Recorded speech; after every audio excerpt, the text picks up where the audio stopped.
Leadership problem and good governance has been one of the major challenges here in Nigeria, and this is one of the reasons why you see the country not being able to realize its potential since our transition to democratic rule.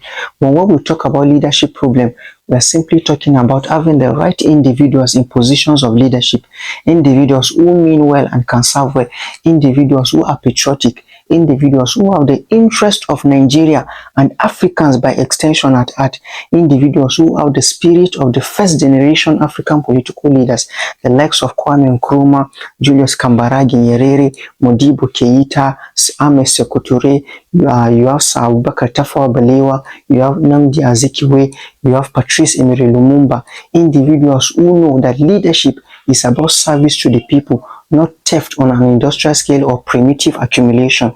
And in Nigeria and in many African countries, the reverse is the case. We have seen individuals or politicians who have run down public institutions, politicians who are milking from the state coffers, and when they come into the leadership space, the people are left in a worse situation than when they met them. So the big question is this: how do we educate the electorate and the general public? But as Nigerians, we must ask ourselves the relevant questions. Is this the kind of political system that we want for ourselves and the future generation? Are we investing in democracy? Is the democracy responding to Nigerian realities? And when we speak about Nigeria, we are not blind to the fact that Nigeria is an heterogeneous society. But be that as it may, our political system should at least bring about happiness. Happiness about our healthcare system, happiness about our educational system, happiness about our agricultural system, happiness to know that we can feed ourselves, happiness to know that we can tap into our own resources and exploit them to our own advantage, happiness to know that our youth can be gainfully employed, and in a situation whereby you are not employed, there should be an atmosphere where you are being motivated to invent and to innovate. And all this can be achieved in an atmosphere or in a political system where you have the right individuals in positions of leadership. You know, one of my biggest mentors, Mr. Vusi Tembekwayo, he said something very powerful. He said that one of the cancers of Africa is that Africans are insistent on electing leaders who have built nothing and wonder why they built nothing. We elect clowns and give them the seat of the headmasters. If you are to have an overall assessment of the end bad governance protest that took place in Nigeria, you will discover that even after the protest, nothing much has changed. And this is one of the problems we have here in Nigeria, because protest is one of the stages of any socio-economic political struggle. Protest is like your marketing program. It is through this protest that you tell the government that this is where you are, this is what you stand for, and this is what you want the government to do.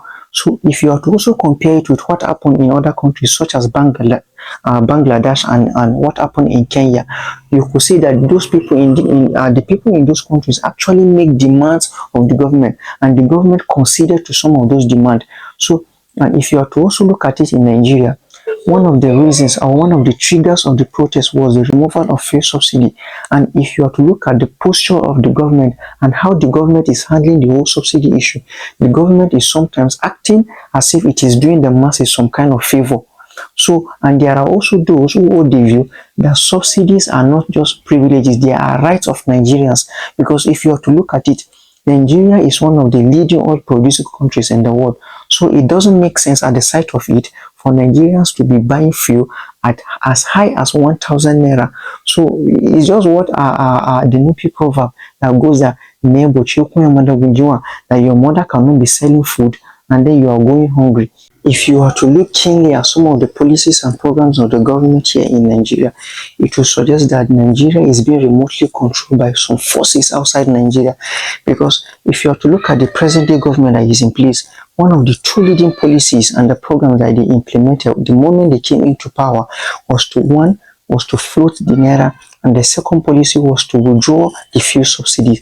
And for you and me who are familiar with the global politics, subsidy removal and the devaluing of the currency are one of the strategies that are employed by the Bretton Woods institution, which is IMF and World Bank, to control the economies of most African countries. And if you are to look at what happened in a country like Ethiopia, for example, when Ethiopia approached the IMF for a loan of $3.4 billion, one of the conditions that was attached to the loan was for one, for Ethiopia to devalue its currency. And before the loan was approved, the Ethiopian currency, which is the birr, was trading for around 57 birr to a single dollar. But the moment the Ethiopian government devalued its currency, the value of the Ethiopian birr rose up to 75 birr to a single dollar. And we also have a situation here in Kenya, a country like Kenya, when the former president of Kenya, Uhuru Kenyatta, introduced subsidies on some agricultural product and also subsidy on fuel. But the moment the incumbent president, which is President William Ruto, approached IMF and for a loan of $450 million, and one of the conditions that was attached to the loan was for the Kenyan government to withdraw fuel subsidy and also to discontinue the subsidy that was introduced on some agricultural products by the former president, which is Uhuru Kenyatta. And then much later, you see the introduction of the new tax bill in Kenya, which was one of the reasons that triggered the protests that took place in Kenya. And you must also remember that most African countries are import-dependent economies. And when you devalue your currency, you are making export cheaper and then import much more expensive. So people tend to patronize the local product, and this is why you see hyperinflation in most of the product that we consume on a daily basis.